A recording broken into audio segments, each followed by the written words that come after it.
दोस्तों आप सभी को ये तो पता ही होगा कि टाटा, ह्यूंडई, महिंद्रा, होंडा, किया, एमजी मोटर्स, मर्सिडीज, ऑडी जैसी कई और कंपनी भारत में अपनी कार सेल करती और हमारे और आपके जैसे लगभग काफी सारे लोग इनमें से किसी न किसी कंपनी की कार के दीवाने जरूर होंगे। दोस्तों इन सभी कार कंपनीज के अलावा भारत में एक ऐसी भी कार मैन्युफैक्चरिंग कंपनी है जो देश के इतिहास और आम नागरिक के इमोशन से जुड़ी हुई है। वो कार कंपनी कोई और नहीं मारुति सुजुकी है। एक समय पर मारुति सुजुकी भारत की नंबर 1 कार मैन्युफैक्चरिंग कंपनी रह चुकी है और आज भी इंडियन मार्केट के काफी सारे हिस्से पर इसका कब्जा है। दोस्तों अगर आप भी मारुति सुजुकी से जुड़ी हर एक इंटरेस्टिंग फैक्ट को जानना चाहते हैं तो आप बिल्कुल सही जगह आए हैं, क्योंकि दोस्तों मारुति सुजुकी की सक्सेस स्टोरी को हमने कुछ इस तरह से डिजाइन किया है कि आने वाले कुछ ही मिनट के अंदर आपको इस कंपनी से रिलेटेड वो सारी बातें पता चल जाएंगी जिसको जानने की क्यूरियोसिटी आपके अंदर होगी। जैसे इसकी शुरुआत कब और कैसे हुई, इसकी शुरुआत किसने की, इसका मालिक कौन है, इसकी पहली कार कौन सी थी, इसका पहला कस्टमर कौन था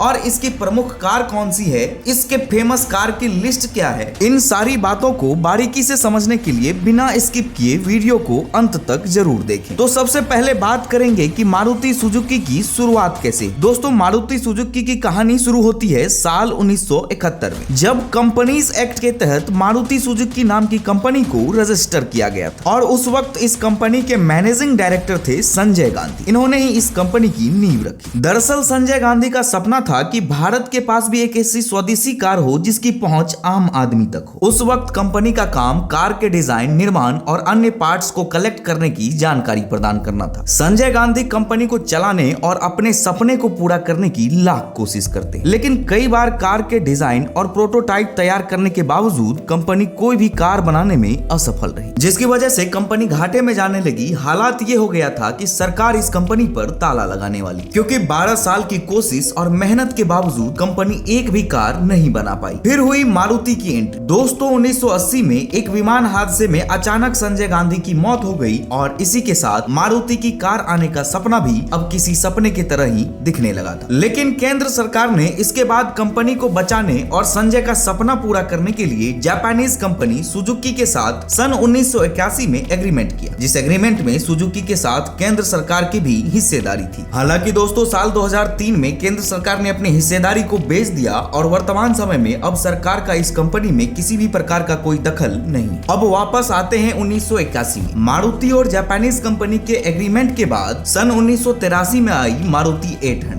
दोस्तों 1983 से पहले तक देश में आम आदमी के लिए कोई भी कार नहीं थी। उस समय हिंदुस्तान मोटर्स, एम्बेसडर और कॉन्टेसा की कारें बड़े नेताओं या सेठों की पहचान हुआ करती, साथ ही बड़े घराने वाले विदेशी कारों को इंपोर्ट करवाते थे। उस समय तो आम आदमी हमारा बजाज या फिर थोड़ा ज्यादा पैसा होने पर बुलेट, राजदूत या लैम्ब्रेटा तक ही सीमित था। लेकिन मारुति 800 के लॉन्च होते ही आम लोगों के लिए भी अब कार सपना नहीं रह गया था, क्योंकि इसको आम आदमी की वेल्थ को ध्यान में रखकर बजट फ्रेंडली बनाया गया, जिसकी वजह से लॉन्च होते ही इस कार को लोगों ने हाथों हाथ खरीदना शुरू कर दिया था और देखते ही देखते मारुति 800 देश की सबसे ज्यादा बिकने वाली कारों में से एक हो गई और आने वाले कई सालों तक ऐसा ही रहा। और दोस्तों यहाँ मैं आपको एक बात और बता दूं कि कंपनी की इस कार के सबसे पहले कस्टमर थे हरपाल सिंह, जिसको उस वक्त की प्रधानमंत्री श्रीमती इंदिरा गांधी ने खुद अपने हाथों से चाबी सौंपी थी। आगे हम बात करेंगे कि मारुति सुजुकी का मालिक कौन है। तो दोस्तों मारुति सुजुकी कंपनी एक पब्लिक सेक्टर कंपनी है, इसीलिए इसका कोई मालिक नहीं, लेकिन ऐसा माना जाता है कि जिस व्यक्ति के पास कंपनी के सबसे ज्यादा शेयर होंगे उसी का पावर कंपनी में सबसे ज्यादा होगा। दोस्तों जब कंपनी की शुरुआत हुई थी तब कंपनी में 18.28% की हिस्सेदारी भारत सरकार की थी और बाकी की सारी हिस्सेदारी जापानी कंपनी सुजुकी की थी। फिर सरकार ने अपना हिस्सा बढ़ाकर 25% किया, लेकिन जैसा कि मैंने आपको पीछे बताया कि साल 2003 में भारत सरकार ने अपने शेयर्स मतलब अपनी हिस्सेदारी बेच दी और वर्तमान समय में इंडिया के अंदर इसके चेयरमैन आरसी भार्गव, वही जापानी कंपनी सुजुकी के मालिक ओसामू सुजुकी। आगे हम जानेंगे कि मारुति सुजुकी की सबसे फेमस और सबसे ज्यादा बिकने वाली कार कौन सी। दोस्तों कंपनी का मुख्य उद्देश्य देश में एक छोटी कार लाना था जो पूर्ण रूप से स्वदेशी और किफायती हो। यही कारण था कि कंपनी मारुति 800 को मार्केट में लेकर आई, जो सच में बहुत ही किफायती कार साबित हुई। आज के जमाने में जहां लोग मारुति 800 का मजाक उड़ाते हैं, वहीं उस जमाने में मारुति 800 लेना आम लोगों के लिए बहुत ही शान की बात होती थी। इस कार के बाद भी कंपनी ने कई कार्स को लॉन्च किया जिन्होंने लोगों के दिल पर अपना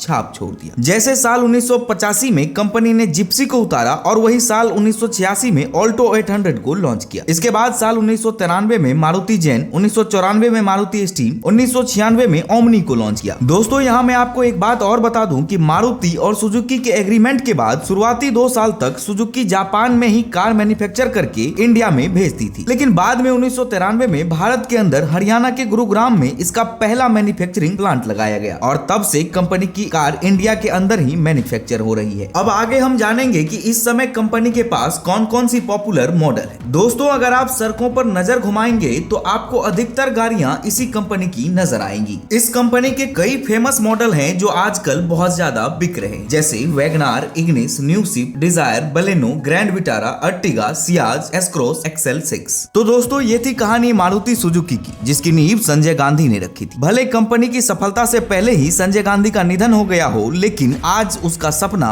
जरूर पूरा हो गया है, क्योंकि आज के समय में अगर 1.5 से 2 लाख रुपए तक का भी जिसका बजट है और जिसकी मासिक आय 10 से 15 हजार रुपए भी है, तो आम लोग कम से कम ऑल्टो 800 जरूर खरीद लेते हैं। तो दोस्तों हम इसी तरह की नॉलेजेबल वीडियो, बायोग्राफी और सक्सेस स्टोरी बनाते हैं। अगर आपको हमारा काम अच्छा लगता है तो प्लीज लाइक, सब्सक्राइब और शेयर जरूर कीजिएगा। साथ ही इस स्टोरी को लेकर आपकी क्या राय है हमें कमेंट करके जरूर बताएं। मुझे आपके कमेंट का इंतजार रहे। तो मिलते हैं अगले वीडियो में, तब तक आप अपना और अपने परिवार का ख्याल रखें।